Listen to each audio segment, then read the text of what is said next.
നമസ്കാരം പ്രിയപ്പെട്ടവരെ. 2026 ജനുവരി മാസം 1-ാം തീയതി മുതൽ 2026 ഡിസംബർ മാസം 31-ാം തീയതി വരെയുള്ള കാലഘട്ടത്തിൽ ഉത്രാടം നക്ഷത്രക്കാർക്ക് കുടുംബപരമായിട്ടും ധനപരമായിട്ടും തൊഴിൽപരമായിട്ടും ആരോഗ്യപരമായിട്ടും വിദ്യാഭ്യാസപരമായിട്ടൊക്കെ എപ്രകാരമായിരിക്കും എന്നുള്ളതിനെ കുറിച്ചുള്ള ഒരു സമഗ്രമായ വീഡിയോ ആണിത്. 2026 വർഷത്തെ കൃത്യമായി പ്ലാൻ ചെയ്യാൻ ഇത് സഹായിക്കും. ഗുണങ്ങൾ വർദ്ധിച്ചു വരുവാനും ദോഷങ്ങൾ കുറച്ചു കൊണ്ടുവരാനുള്ള പരിഹാരങ്ങളും ഇതിൽ ഉൾപ്പെടുത്തിയിട്ടുണ്ട്. അതുകൊണ്ട് തന്നെ 2026 വർഷത്തെ ഒരു പ്രശോഭകരമായിട്ടുള്ള ഒരു കാലയളവ് ആക്കാൻ ആഗ്രഹിക്കുന്നവർക്കെല്ലാം വളരെ പ്രയോജനപ്പെടുന്ന ഒരു വീഡിയോ ആയിരിക്കും ഇത്.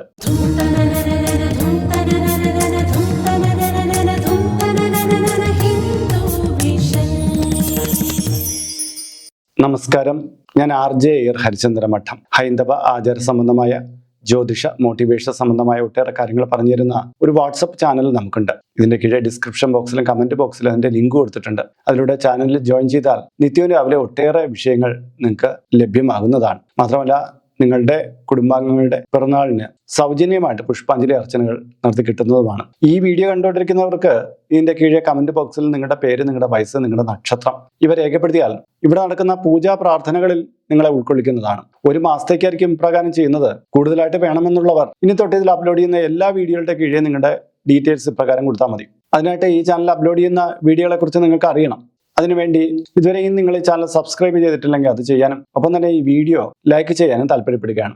എങ്കിൽ മാത്രമായിരിക്കുമല്ലോ നോട്ടിഫിക്കേഷനായിട്ടും റെക്കമെൻഡേഷനായിട്ടൊക്കെ നിങ്ങൾക്ക് ഇതിൽ അപ്ലോഡ് ചെയ്യുന്ന വീഡിയോകളെ കുറിച്ച് മനസ്സിലാക്കാൻ കഴിയുക. അത് നിങ്ങൾക്ക് നല്ല പ്രയോജനപ്രദമായിരിക്കും. 2026 വർഷം ഉത്രാട നക്ഷത്രക്കാരെ സംബന്ധിച്ചിടത്തോളം ഗുണവും ദോഷവും തത്തുല്യമായ രീതിയിൽ കാണപ്പെടുന്ന ഒരു കാലയളവായിരിക്കും. കഴിഞ്ഞ വർഷത്തെ പാകപ്പിഴകളിൽ നിന്ന് തിരിച്ചു കയറി വന്ന് ജീവിതത്തെ മുതൽക്കൂട്ടാക്കാനുള്ള അവസരങ്ങളൊക്കെ ഈ ഒരു കൊല്ലം തെളിഞ്ഞു കിട്ടുന്നതാണ്. സാമ്പത്തികമായിട്ടുണ്ടായിരുന്ന പരാധീനതകളെ ഒഴിവാക്കാനുള്ള പുതിയ പദ്ധതികൾ ആവിഷ്കരിക്കുന്നതാണ്. കുടുംബ ബന്ധത്തിനകത്തുണ്ടായ പ്രശ്നങ്ങളെ ക്ഷമാപൂർവം നിരീക്ഷിച്ച് അതിനെ ഒന്ന് നിലയ്ക്ക് നേരാവണ്ണം കൊണ്ടുവരാൻ കഴിയുന്നതാണ്. ബന്ധങ്ങളിലുണ്ടായിരുന്ന അന്തഛിദ്രങ്ങൾക്ക് പരിഹാരം തേടുന്നതാണ്. പുതിയ തൊഴിൽ മേഖലയിൽ ശോഭിക്കാൻ കഴിയുന്നതാണ്. അങ്ങനെ ഗുണപരമായിട്ടുള്ള ചില കാര്യങ്ങളുണ്ട്.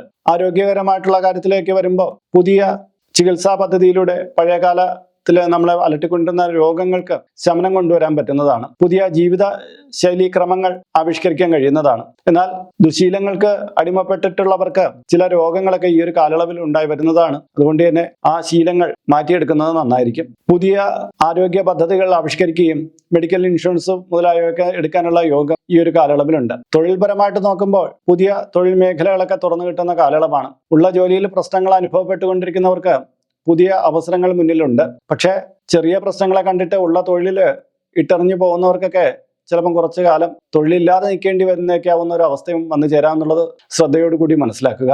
വിദേശത്ത് തൊഴിൽ അന്വേഷിച്ച് പോകുന്നവർക്ക് കുറച്ചധികം പ്രയാസങ്ങൾ നേരിടേണ്ടി വന്നേക്കാം. എന്നാൽ മറ്റൊരാൾ സഹായിച്ച് ജോലിയിൽ പ്രവേശിക്കാൻ ആഗ്രഹിക്കുന്നവർക്ക് അങ്ങനെയുള്ള അവസരങ്ങൾ തുറന്നു കിട്ടുന്നതാണ്. സർക്കാർ തലത്തിൽ ജോലി ആഗ്രഹിക്കുന്നവർക്ക് അവസരങ്ങൾ മുന്നിലുണ്ട്. പഠനത്തിൽ കുറച്ചുകൂടി ശ്രദ്ധ പുലർത്തിയാൽ മതിയാകും.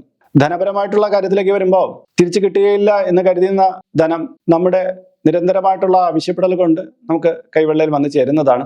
വസ്തുവകകൾ ഷെയർ ചെയ്യാനും അതിൽ നിന്ന് നേട്ടം എടുക്കാനും യോഗമുണ്ട്. എന്നാൽ ക്രയവിക്രയാദികളിൽ നിന്ന് നമ്മൾ പ്രതീക്ഷിച്ച അത്ര നേട്ടം ഉണ്ടാവില്ല. അതായത് കൊടുക്കൽ വാങ്ങലുകളിൽ നിന്ന് നമ്മൾ ഉദ്ദേശിച്ച അത്ര ലാഭം കിട്ടുകയില്ല എന്നുള്ളതാണ്. പുതിയ സംരംഭങ്ങളിൽ നിന്ന് നേട്ടം ഉണ്ടാക്കാൻ പറ്റുന്നതാണ്.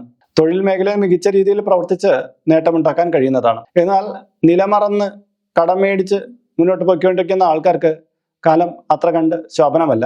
കാര്യം ചിട്ടി, ലോണ് മുതലായൊക്കെ എടുത്ത് ആവശ്യമില്ലാത്ത തരത്തിൽ ദൂർത്തടിക്കുന്നവർക്ക് ഈ ഒരു വർഷത്തിന്റെ മധ്യഭാഗത്തോടു കൂടി കുറച്ച് ബാധ്യതകൾ കൂടി വരുന്നതായിട്ടാണ് കാണപ്പെടുന്നത്. കുടുംബത്തിനകത്തുണ്ടാകുന്ന ചില്ലറ രോഗങ്ങൾ നമ്മുടെ നീക്കിയിരിപ്പ് ധനത്തെ കെടുത്തും എന്നുള്ളത് കൊണ്ട് തന്നെ ചെറിയ രോഗങ്ങളെ വെച്ച് വലുതാക്കാതിരിക്കാനും ശ്രദ്ധിക്കേണ്ടതാണ്.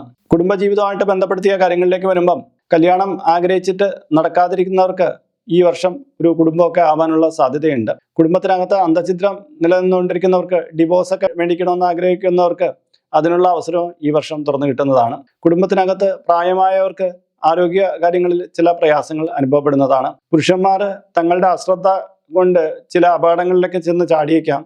അതുകൊണ്ട് തന്നെ ഇരുചക്ര വാഹനമൊക്കെ ഉപയോഗിക്കുന്നവർ കുറച്ചുകൂടി ജാഗ്രത പുലർത്തുക. വിദ്യാഭ്യാസപരമായിട്ട് പുതിയ മേഖലയിലേക്കൊക്കെ പ്രവേശിക്കാൻ പറ്റുന്നതാണ്. പുതിയ റിഫ്രഷർ കോഴ്സൊക്കെ പഠിക്കാൻ ആഗ്രഹിക്കുന്നവർക്ക് അതിനുള്ള അവസരം വരും. ഉപരിപഠന മേഖല വിദേശത്തേക്ക് ആക്കണമെന്നുള്ളവർക്ക് അതിനുള്ള അവസരവും തുറന്നു കിട്ടുന്നതാണ്.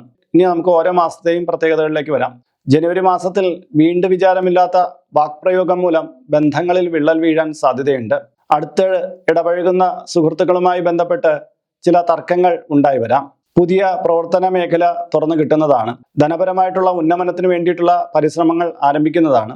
ദീർഘകാലമായി കണ്ടുമുട്ടാത്ത ഒരു സുഹൃത്തിനെ കണ്ടുമുട്ടുകയും അയാളിൽ നിന്ന് നമുക്ക് ജീവിതത്തിന് ഗുണകരമായിട്ടുള്ള ചില അനുഭവങ്ങൾ ഉണ്ടായി വരികയും ചെയ്യുന്നതാണ്.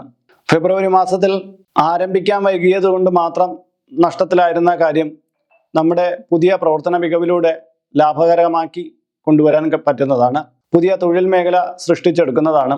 ആഹാരവുമായി ബന്ധപ്പെട്ട ചില അലർജികൾ ഉണ്ടാകാം എന്നുള്ളത് കൊണ്ട് തന്നെ വിരുദ്ധാഹാരങ്ങൾ പരമാവധി ഒഴിവാക്കുക. പഠന സംബന്ധിയായിട്ടുള്ള കാര്യത്തിൽ കൂടുതൽ ശ്രദ്ധ വയ്ക്കുന്നതാണ്. കുടുംബത്തിനകത്ത് ചില മംഗളകർമ്മങ്ങൾ നടക്കാനുള്ള യോഗം കാണുന്നു. മാർച്ച് മാസത്തിൽ വിദ്യാർത്ഥികൾക്ക് പരീക്ഷയെ സംബന്ധിച്ചിടത്തോളം ചില പരിഭ്രമങ്ങൾ ഉണ്ടായി വരാൻ സാധ്യത കൂടുതലുണ്ട്. ഉത്തരവാദിത്തപ്പെട്ട മേഖലയിൽ കാണിക്കുന്ന അലംഭാവം കുടുംബത്തിനകത്ത് തർക്കങ്ങൾക്ക് കാരണമാകും. ദീർഘദൂര യാത്രകൾ ചെയ്യാനും യാത്രയിൽ നിന്ന് നേട്ടം ഉണ്ടാക്കാനും പറ്റുന്നതാണ്. അലക്ഷ്യമായിട്ടുള്ള ജീവിതശൈലി മാസത്തിന്റെ അവസാന വാരങ്ങളിൽ കാണുന്നുണ്ട്. അത് നമ്മുടെ ധനപരമായിട്ടുള്ള മേന്മയെ കുറയ്ക്കുന്നതായിരിക്കും. ഏപ്രിൽ മാസത്തിൽ പുതിയ സംരംഭങ്ങൾ ആരംഭിക്കാനും പുതിയ തൊഴിൽ മേഖലകൾ തുറന്നു കിട്ടുന്നതിനും അവസരമുണ്ട്. മൂല്യമുള്ള വസ്തുക്കൾ ഈ ഒരു കാലയളവിൽ സ്വന്തമാക്കാൻ കഴിയുന്നതാണ്. വാഹനമൊക്കെ ഓടിക്കുന്നവർക്ക് ഈ ഒരു കാലയളവിൽ കുറച്ചുകൂടി ജാഗ്രത വയ്ക്കേണ്ടതാണ്. ടാക്സി ഡ്രൈവേഴ്സ് അങ്ങനെയൊക്കെയുള്ള ആൾക്കാർ തങ്ങളുടെ വാഹനത്തിന്റെ കണ്ടീഷൻ കുറച്ചുകൂടി ശ്രദ്ധിക്കേണ്ടതാണ്. പുതിയ പ്രവർത്തനങ്ങളിലൂടെ ലാഭം പ്രതീക്ഷിക്കാവുന്നതാണ്. അനുരഞ്ജന ശ്രമങ്ങൾ മധ്യസ്ഥത കൊണ്ട് വിജയിക്കുന്നതാണ്. മെയ് മാസത്തിൽ കൃഷിയിൽ നിന്ന് ലാഭം ഉണ്ടായി വരുന്നതാണ്. ഏറെക്കാലമായിട്ട് ആഗ്രഹിച്ചിരുന്ന ചില കാര്യങ്ങൾ ഈ ഒരു മാസക്കാലയളവിൽ നടന്നു കിട്ടുന്നതാണ്. പുതിയ പരീക്ഷണങ്ങൾ അത്ര കണ്ട് വിജയിക്കുന്ന കാലഘട്ടമല്ല ഇത്. അതുകൊണ്ട് തന്നെ എടുത്തുചാട്ട മനോഭാവങ്ങളൊന്നും ഈ ഒരു കാലയളവിൽ കാട്ടിയേക്കരുത്. പുതിയ പ്രണയബന്ധങ്ങൾ ഈ ഒരു കാലയളവിൽ ഉണ്ടായി വന്നേക്കാം. ജൂൺ മാസത്തിൽ സർക്കാർ തലത്തിൽ ജോലി ചെയ്യുന്നവർക്ക് ഉത്തരവാദിത്തപ്പെട്ട മേഖലയിലേക്ക് സ്ഥലമാറ്റമോ പ്രൊമോഷനോ കിട്ടിയേക്കാം. സംരംഭകർക്ക് കാലം അനുകൂലമാണ്. ഓഹരി വിപണിയിൽ ലാഭം പ്രതീക്ഷിച്ച് അമിതമായ ആത്മവിശ്വാസത്തോടു കൂടി പ്രവർത്തിക്കുന്നത് അത്ര കണ്ട് ഗുണകരമാവില്ല. പുതിയ വസ്തു വാങ്ങാനും പുതിയ ബിൽഡിംഗ് നിർമ്മിക്കാനും ഈ ഒരു കാലയളവ് ശുഭകരമാകും. ജൂലൈ മാസത്തിൽ പരീക്ഷാ വിജയം പ്രതീക്ഷിക്കാവുന്നതാണ്. വിവാഹം ഇതുവരെയ്ക്കും ആകാത്ത ആൾക്കാർക്ക് വിവാഹം വന്നു ചേരാൻ ഈ ഒരു കാലയളവ് ഗുണകരമാണ്. പുതിയ ആശയങ്ങൾക്ക് സ്വീകാര്യത കൂടുന്നതാണ്. ഇലക്ട്രിസിറ്റിയുമായിട്ട് ബന്ധപ്പെട്ട് പ്രവർത്തിക്കുന്നവർ ഷോക്കിങ്ങിനെ കുറച്ച് ശ്രദ്ധിക്കേണ്ടുന്ന കാലയളവാണ്. ഇടിമിന്നലും ഈ ഒരു കാലയളവിൽ നമ്മൾ കൂടുതൽ ജാഗ്രത കൊടുക്കേണ്ടതാണ്. ഓഗസ്റ്റ് മാസത്തിൽ പുതിയ പ്രവർത്തന ശൈലി രൂപീകരിക്കുന്നതാണ്. പൊതുജന സമ്മതി നേടിയെടുക്കാൻ പറ്റുന്നതാണ്.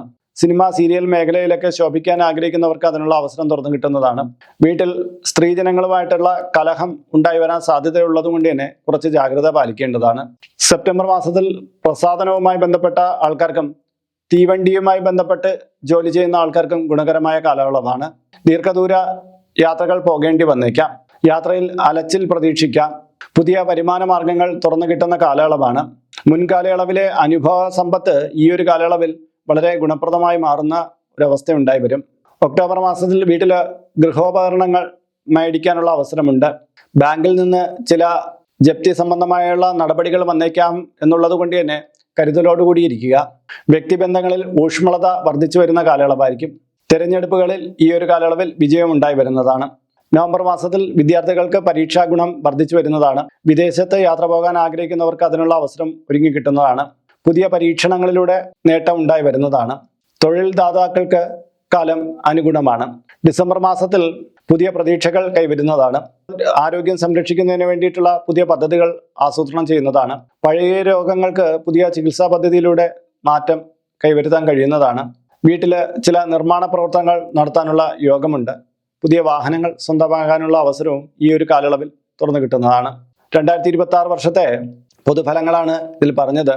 ഇതിൻ്റെ ഗുണം വർദ്ധിച്ചു വരാനും ദോഷങ്ങൾ കുറയ്ക്കാനുള്ള ചില പരിഹാര കാര്യങ്ങളും കൂടി നിർദ്ദേശിക്കുകയാണ്. ശിവക്ഷേത്രത്തിൽ ഭസ്മാർച്ചന പ്രദോഷ ദിവസം നടത്തുക. വനദുർഗാദേവിക്ക് രക്തഹാരം സമർപ്പിക്കുക. ശ്രീകൃഷ്ണന് തുളസിയിലകൾ കൊണ്ട് ഭാഗ്യസൂക്തം ചെയ്യുക. വിഷ്ണു യന്ത്രം യഥാവിധി തയ്യാറാക്കി കഴുത്തിലണിയുക. കുടുംബക്ഷേത്ര സന്ദർശനം നടത്തുക. മുരുകന് ചെറിയ വെള്ളിവേല് സമർപ്പണം ചെയ്യുക. ഇന്നത്തെ വീഡിയോ ഇവിടെ പൂർണ്ണമാവുകയാണ്. ഇതുമായി ബന്ധപ്പെട്ട നിങ്ങളുടെ അഭിപ്രായങ്ങൾ, നിർദ്ദേശങ്ങൾ ഇതിൻ്റെ കീഴെ കമൻറ്റ് ബോക്സിൽ രേഖപ്പെടുത്തുക. ഇതിൽ കാണുന്നത് എൻ്റെ വാട്സപ്പ് നമ്പറാണ്. ജ്യോതിഷ സംബന്ധമായതും പൂജാ സംബന്ധമായതുമായ അപ്പോയിൻമെൻറ്റിനാണ് ഇത് നൽകിയിരിക്കുന്നത്. നേരിട്ട് വിളിച്ചു കഴിഞ്ഞാൽ കിട്ടുകയില്ല. നിങ്ങളുടെ പേര്, നിങ്ങളുടെ സ്ഥലം ഇവ രേഖപ്പെടുത്തി വാട്സപ്പിലൂടെ മെസ്സേജ് ചെയ്യുക. അപ്പോൾ അഡ്മിൻ ഒരു മാർഗ്ഗനിർദ്ദേശം അയച്ചു നൽകുന്നതാണ്. ആ മാർഗ്ഗനിർദ്ദേശം അനുസരിച്ച് അപ്പോയിൻമെൻ്റ് എടുത്തിട്ട് വിളിക്കാവുന്നതാണ്. നമ്മളിപ്പോൾ ഒരു സ്റ്റോർ യൂട്യൂബിൽ ആരംഭിച്ചിട്ടുണ്ട്. ഹൈന്ദവ ധർമ്മം അനുസരിച്ച് ജീവിക്കുന്നവർക്ക് പൂജാ കാര്യങ്ങളുമായിട്ട് ബന്ധപ്പെട്ട ചില കാര്യങ്ങളൊക്കെ മേടിക്കണമെന്നുണ്ടായിരിക്കും. അപ്പോൾ അങ്ങനെയുള്ള കാര്യങ്ങൾ നിങ്ങൾക്ക് ഓൺലൈനായിട്ട് എടുക്കാൻ പറ്റുന്ന ഒരു സ്റ്റോറാണിത്. താല്പര്യമുള്ളവർക്ക് അതിൽ പോയിട്ട് അതിൻ്റെ വിലയൊക്കെ നോക്കിയിട്ട് നിങ്ങൾക്ക് താല്പര്യമുണ്ടെങ്കിൽ അതിൽ നിന്ന് മേടിക്കാവുന്നതാണ്. ഇങ്ങനെ നോക്കിയാൽ മതിയാകും. അപ്പോൾ മറ്റൊരു വീഡിയോയിൽ മറ്റൊരു വിശേഷമായിട്ട് വീണ്ടും കണ്ടുമുട്ടും വരെ എല്ലാവർക്കും നമസ്കാരം. നിങ്ങളുടെ സ്വന്തം RJ ഹരിചന്ദ്ര മഠം. നമസ്തേ.